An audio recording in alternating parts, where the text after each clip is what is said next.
on the behalf of the steering committee, I'm a member of a steering committee, I can say the EUNoM network at the beginning seems to be something not totally new, but different, and I'm very glad that from symposium to symposium, all the symposia gave us some kind of growing, you know, the growing in the staff, the growing in the committee, the growing in the participants, and becoming not just a model yet, but becoming a platform, I think, for a future model.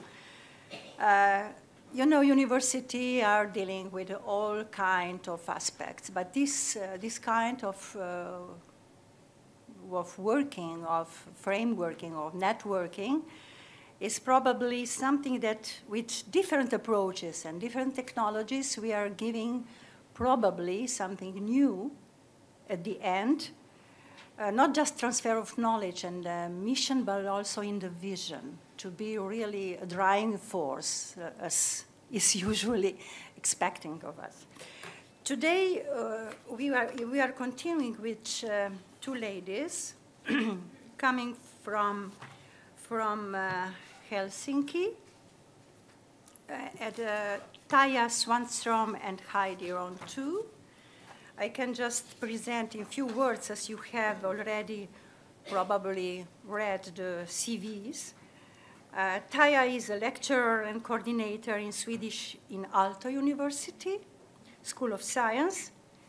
And Heidi is a director of the Language Center at the School of Science in Aalto University. They will present us using virtual words in language learning. The floor is yours. Okay. Terve kaikille. Terveisiä Suomesta. Hello everyone. Hello from Finland to all of you. I'm going to be standing a little bit. I feel somewhat claustrophobic just sitting behind the desk. Hope you understand, okay? This is actually nicely connected to what Linnar just said in his speech. In the way, if you remember, he pointed out that using IT and technology in education, in teaching, that you should, his recommendation basically was, if I understood it correctly, using the technology that you have and you know and you have support for. And you could say perhaps this is precisely what we are going to be presenting to you today, using what exists and trying to apply that in the teaching of languages. We're going to be showing the using of virtual worlds, but this is something, the use of IT and technology in the teaching of languages and communication at the Language Center is a general theme in the development of teaching in our Language Center. And besides Taija and myself, we also have Pauli Kudel here with us from the same Language Center. Pauli is the Vice Director. And for instance, in Pauli's teaching, we see the application of multimodality, and in the teaching of German, the everything centering basically all this virtual worlds, and what Pauli, for instance, has been doing, centering around the question that we're asking ourselves in the Language Center: why should today's generation of students in the first place come to the classroom? That's the most critical question. And everything that we do and plan evolves around that question. So what we can offer for them to do on their own time or somewhere else than in the physical classroom, then that's what we're going to do in the development of teaching. We are presenting this using virtual worlds, and Taija especially has been applying this in her teaching. So I'm basically feeding the general context and background, and Taija is the teacher specialist being using this virtual worlds. Okay. So, what is a virtual world? We use Second Life as an example. That is the virtual world that we have been using at our Language Center. So, Second Life is a 3D world where you move around with an avatar. You can find their games, customer service, like some big companies have got their customer service there, shops, culture, education, many different things. It's owned by Linden Lab, USA. It's a commercial thing. Maybe that is one of the not so good things about Second Life.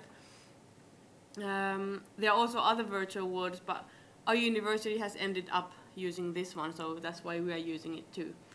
In Second Life, you can communicate through either chat or voice, like in the real world, like writing and speaking. Okay.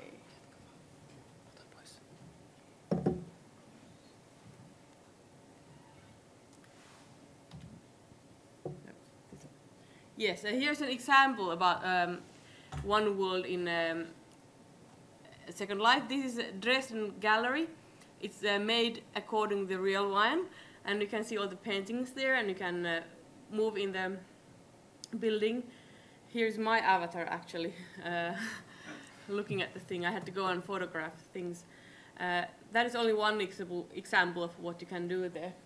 And actually, students like it very much. They had never been to Dresden Gallery before, and when they were traveling, they could see this place. Okay, why do you use virtual worlds in language teaching?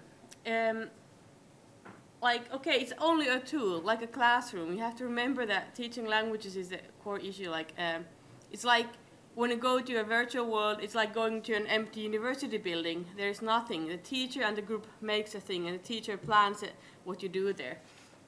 But anyways, it provides an authentic environment, some place where to go, where to meet. And the thing about virtual world is that when you use an avatar, it's not actually, you can use some kind of like alter ego. You don't have to be there as yourself. So it kind of lowers the mental threshold of using the language. It's also a play at the same time. You can move in different places. Like classroom, it's always the same environment, benches and chairs, and you can't really do many different things. But in a virtual world, you've got the whole world access, like you have access to the whole world. And it's, yeah, as I mentioned before, it's also kind of playful thing. It adds a totally different new dimension to the learning process. Okay, and our example of using this virtual world, Second Life, comes from the teaching of Swedish. For you to understand why it's special, you could say, perhaps, or there are some special challenges, can be special challenges in teaching Swedish in Finland, it's important that you understand the national language context of Finland. That is that we have official bilingualism, we have then two national languages, and Finnish and Swedish, whereas the Swedish population is the minority population, official minority population. And secondly, the Swedish population today is very much bilingual. That is, in comparison to Finnish majority population, that is not necessarily automatically bilingual, rather monolingual, or then perhaps nowadays becoming bilingual in Finnish and English, rather. And thirdly, Swedish population is located living in the western and southern parts of Finland, so not in the whole country. Now, taking this national language context to higher education in Finland, it means that both national languages are mandatory as part of the university degree, are mandatory for both language groups. So for Finnish students with Finnish language background, it means that they have to show as part of their degree a proficiency in the second national language at the minimum level of B1 in the SERF proficiency levels. And now then, next step, looking at level B1, what it then means, it's the lowest, you can say, proficiency level where you show proficiency as an independent language user. And also some elementary proficiency within your own area of expertise as part of your university studies. Now this gives challenges to the teaching of Swedish because of several factors in our Finnish society. The proficiency level of the students entering university studies, Finnish students entering university studies, nowadays show a growing number of students show low proficiency level in Swedish. This is actually due to certain educational decisions that were made in the secondary education. Swedish used to be a mandatory subject in upper secondary level, in the baccalaureate degree, but by 2005, it was by political decision, it was abolished. It's not mandatory any longer. It's mandatory to study Swedish, but it's not mandatory to perform your proficiency in a baccalaureate exam. And there's an immediate cause effect that you can see from this. The proficiency level in Swedish among those who enter university studies started going down, particularly in fields where male students enter university studies. And also technical or science-related fields. You can see these trends. I don't know which is first, that there are lots of male students in science and technology, or the other way around. Anyway, that's the fact. So, and also the low proficiency level perhaps has a certain connection to a low motivation and certain attitudinal problems that you can connect to the Finnish national history, maybe you can say. Obviously, this is a sensitive issue, so I would just say that there's low motivation and attitudinal problems among the students, university students. There's also has been going on a political debate about the status of the national languages, and particularly the mandatory status of the national languages for both groups. Okay, so there's been this debate going on in our society for several years. And that does have an effect on the attitudes among the students in one way or another. Fourthly, for Finnish students, the contact to authentic language environments where you can actually hear Swedish being used are nowadays scarce, you can say. Even in southern Finland, which is officially, many of the municipalities are officially bilingual, and also in western Finland.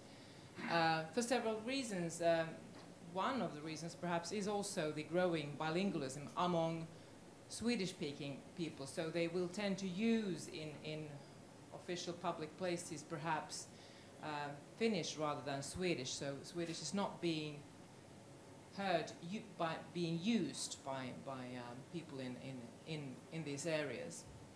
So what it means for Finnish students is that the use of Swedish is actually very often limited to the classroom setting, classroom situation. Okay, so I will tell a bit how we have been using Second Life at Aalto University. It all started with teaching Swedish for international students. We had like a cooperation project with several universities in the Helsinki area, and we offered a course in how to use Second Life, and after the course we were actually using it for teaching foreigners Swedish. We had like some joint lectures there, and like doing discussions and things. We still have some challenges. First of all, many of the international students had a very low proficiency in IT. They didn't know how to use Second Life. They didn't have their access to Second Life from their own computers. And then also wouldn't have any place really where to meet in Second Life. Wouldn't have our own facilities there. And also wouldn't get any technical support as teachers too. So it kind of faded away. But we still got interested in using Second Life. And then the next step was that we wanted to try using Second Life for teaching of Swedish for Finnish students, like students with Finnish as their mother tongue. And Aalto University, when it emerged, they kind of made a decision that they will use Second Life for different things. Like the opening ceremony was also held in Second Life. You could follow it in Second Life. And there was a special Second Life group within the university. And we came in contact with that group, and we started discussing what could we do together. And that group, they had built a virtual laboratory in Second Life, and we said that could we use that for language teaching? They had been using it like for teaching laboratory security, like for new students and for things like that, and we said that we would like to use it for like learning Swedish, and that's how our project started. We started doing teamwork with another department, and they were actually doing research on the subject too. And we had also like some Swedish-speaking students at that other department who helped us with translating things, and we got many kind of like it became like a team. Like we had a small team for using Second Life for language teaching. So what we did in practice, Second Life is used like as part of a bigger course. Like the whole course is not taught in Second Life, but we use it on a couple of lessons, and we have like 3 different themes what we do there. First of all, the students who are traveling, they travel to different destinations like Dresden Gallery, Energy Island, Second House of Sweden, and they could choose themselves what they do. We gave them some destinations where to go, and then they could kind of serve on their own, go wherever they wanted.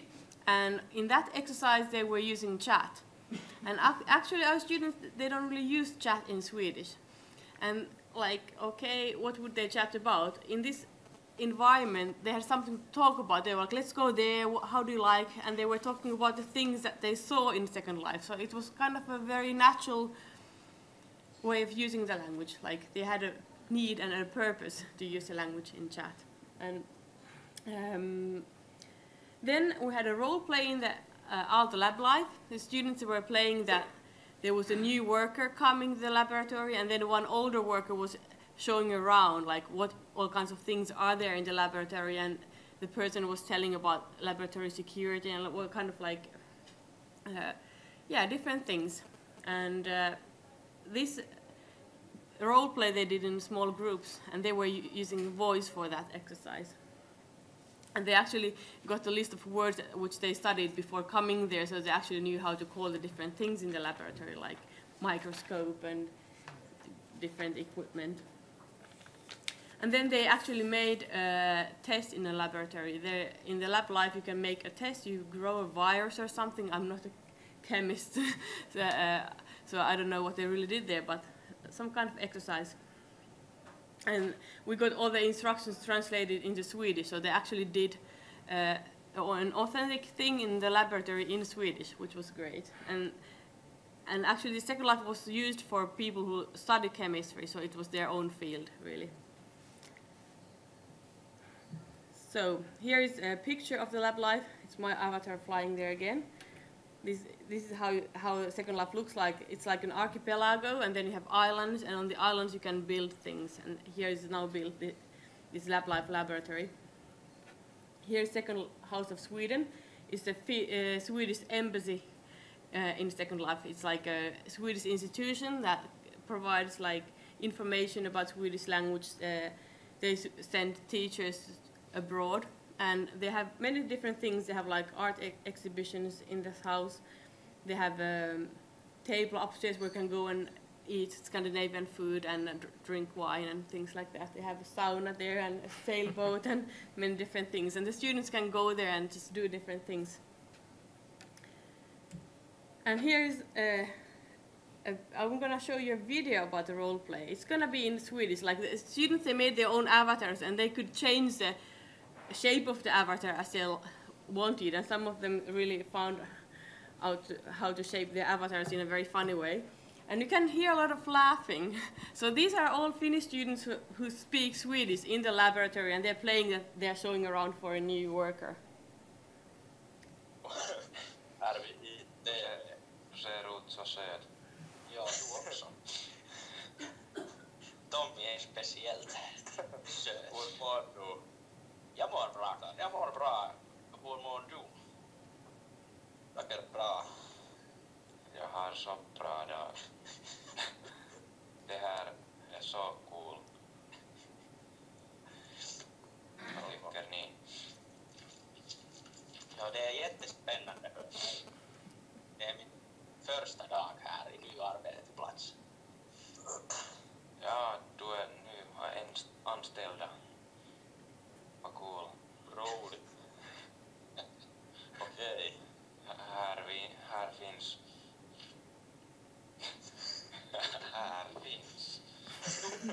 Kan man duscha här om man vill? Här finns en garderob och du kan ta din jacka. I will show you in the laboratory, inside the laboratory.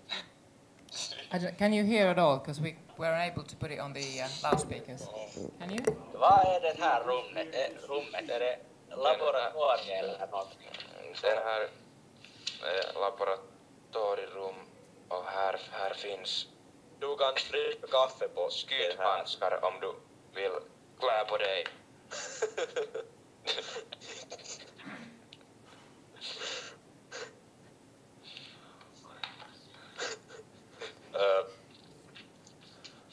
Här finns en mikroskop. Du kan titta med det om du vill. Kan jag sätta mig här? Ja, jag kan sätta mig här.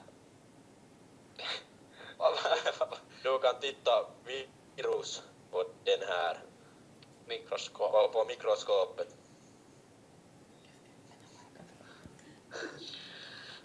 Vad annat finns? Jag vet inte. Okay, so you got an idea what they were doing. They're just like going around there discussing things, and they're like telling like there is a microscope, and then at the end they go to the fridge and they say, oh, there's no beer here. And it was a kind of like they were joking and having a good time. And yeah, so this is one way of using Second Life, and it's been very good for the students. They really need to learn the vocabulary because they need to show around someone else in the laboratory and tell them what kind of equipment is there and what they can do with the things. And then they also made this virtual experiment with the viruses. And you actually do it with the microscope, and you can grow, like there's day 1, day 2, and then you can see how it turns out. And if it fails, you can do it again. And the problem, like for chemistry students, is that there is no enough time to go to the laboratory. There is like not enough laboratories for each student to go and redo an experiment. So with this program, they can do it as many times as they like, also from home. And it's also safe for the first timers. So before they go there in real life, they go first to this laboratory in Second Life and learn about their security and different things. And then the idea was to use it for languages and to do the same thing in Swedish. Yes, yes, okay. So Taija just mentioned about the Second Life team, that you were actually working on this. And the team also consisted of research being done on the use of Second Life. On the use of Second Life. And this research was done at the Department of Industrial Production, actually. And here you have the reference. And so they wanted to follow Taija's group while they were using Second Life. And they were interested in mainly student experiences in using Second Life, and also the development of language proficiency during the course. And the methods where they had student questionnaire, and the proficiency was this time tested by a vocabulary test, and there was a control group also. Yeah, so the results were that the student experience was overall positive. The students thought that it was more relaxed to use Swedish in Second Life. It was more interactive, and they could use a language more freely and openly. And they thought that it had a positive impact in their communication skills and discussion skills. They really thought that it was a nice experience, and they would recommend it to others, and would like to use it again in language learning. And in the vocabulary test, they got higher scores than the control group. Not significantly, but anyways, like slightly better results. Yeah, and the teachers, there was actually another teacher using it too. So there was a problem with the IT. We had like a centrally managed IT system. So they have these kind of different walls there, and when there becomes an update, we have to centrally update all the computers. We as teachers can't do it. We didn't have like continuous technical support, because that's what we need. We are linguists. We are not engineers, and also like it's difficult to plan a lesson in Second Life, because you really don't know in the beginning what you can do there, how to do it, and things like that. This team was really good for us, like when we could do it together. And then also like it takes more time to plan a course in Second Life than in a classroom, because you have to take so many things into consideration. But with support, with more time and with technical help, it's possible. So in conclusion, our experience in using Second Life in the teaching of Swedish, when it's successful and the support is there, enough support is there, virtual learning environments such as Second Life are both fun and a great learning experience both for the student and for the teacher. And which was very good for the teaching of Swedish in Aalto University. Aalto University is, like was mentioned, a merger of what used to be Helsinki School of Economics, Helsinki School of Art and Design, and Helsinki University of Technology. So we do have students with, as I was referring to, whose proficiency level in Swedish can be fairly low, and also we do face certain attitudinal and motivational problems in the learning of Swedish. So from that perspective, at least, the use of Second Life and these good results that we gain from this pilot, it seems to be a very good tool for motivating the students and lowering these attitudinal and motivational obstacles that there might be. Okay. Okay, thank you.